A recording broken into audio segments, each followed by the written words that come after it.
My name is Evan McIntyre. I was a cinematographer on our trip to Costa Rica, and now that we're back in the United States, I am an editor.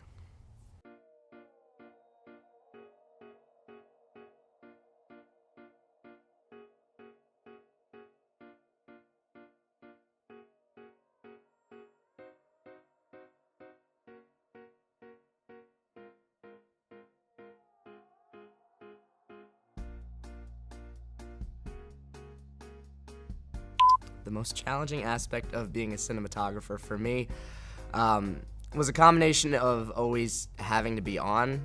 I kind of lived my experience in Costa Rica through the viewfinder, but I think a bigger issue, one that I knew was going to be an issue prior to leaving to Costa Rica, was the lack of sleep. I don't do very well with with little sleep, so I was definitely towards the end. I was getting a little crankier than I like to have been.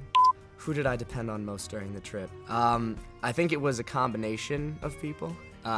Definitely the big three for me personally were Paula, Marissa, and Austin. The two directors pretty much, they were like, go film this, go film that, go film that, to the point that I was ready to, wring some necks, because I wasn't super good at being tired and filming. But Austin as well, I could always count on him to be getting the second angle of the shot and keeping the morale up, because it wasn't like it was all on me. We had each other to kind of get through the long hot days with no sleep.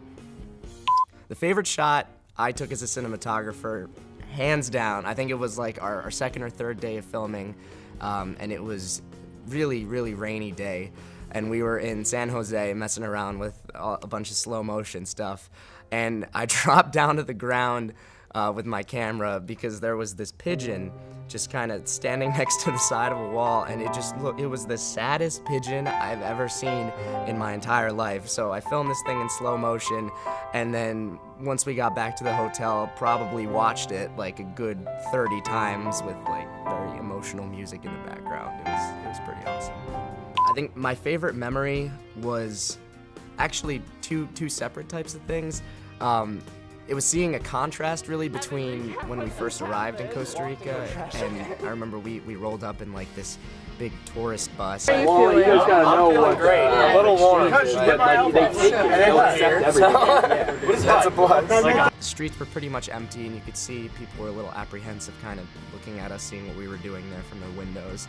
And then just comparing that to the very last day that we left, and the entire block that we were spending time with it came alive, and we were dancing, we were playing with all the kids, playing soccer. It was absolutely incredible, and very sad to be leaving that type of environment.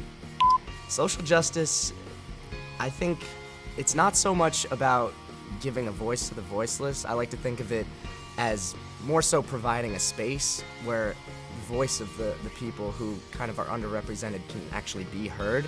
And I think that through this process and this documentary, it's a really effective way of doing that, because it's one thing to say, hey, things are awful over there, but to really show people what that looks like and kind of draw them in and make them part of that experience, I think that's incredibly powerful. And there's many aspects to social justice, but through our documentary, I think that visually we're taking them to a place and helping share these stories that really need to be heard.